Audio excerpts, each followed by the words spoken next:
भूतिया किले का रहस्य। भाग 2। अधिक डरावना और रहस्यमयी। अर्जुन की धड़कनें तेज हो रही थीं। ठंडी हवा में नमी और सड़ चुके लकड़ी की गंध थी। जैसे ही लोहे का दरवाजा जोर से बंद हुआ, पूरा किला गूंज उठा। अब वह अकेला था, या शायद नहीं। सरसराहट और फुसफुसाहट। सन्नाटे के बीच कहीं से धीमी फुसफुसाहटें सुनाई देने लगीं। यह हवा की सरसराहट थी या कोई किसी से बात कर रहा था। अर्जुन ने कांपते हाथों से टॉर्च जलाया और चारों ओर नजर घुमाई। अचानक एक पुरानी धूल भरी पेंटिंग जमीन पर गिर पड़ी। अर्जुन पीछे हटा। उसकी नजर पेंटिंग में बनी तस्वीर पर गई। एक भयानक चेहरा, जिसकी आंखें चमक रही थीं, जैसे वह उसे घूर रहा हो। लेकिन कुछ सेकंड पहले यह चेहरा अलग था। छायाएं जो अपनी जगह नहीं थीं। उसके पैरों के पास से एक काली छाया तेजी से गुजरी। अर्जुन ने टॉर्च घुमाई, लेकिन वहां कुछ नहीं था। फिर दीवार पर लगी दूसरी परछाइयां हिलने लगीं, जैसे वे जिंदा हों।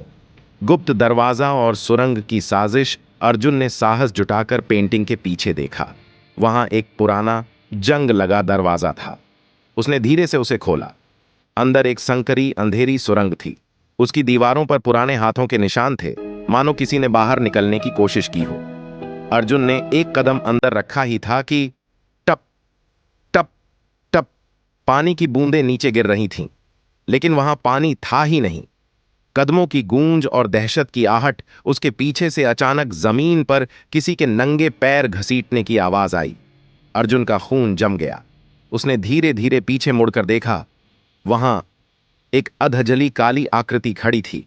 उसकी आंखों से धुआं निकल रहा था और वह धीमे धीमे उसकी ओर बढ़ रही थी। अर्जुन के मुंह से एक घुटी हुई चीख निकली। वह भागने लगा, लेकिन जैसे ही उसने आगे बढ़ने की कोशिश की, जमीन हिलने लगी। सुरंग की दीवारों से भयानक चीखें गूंज उठीं।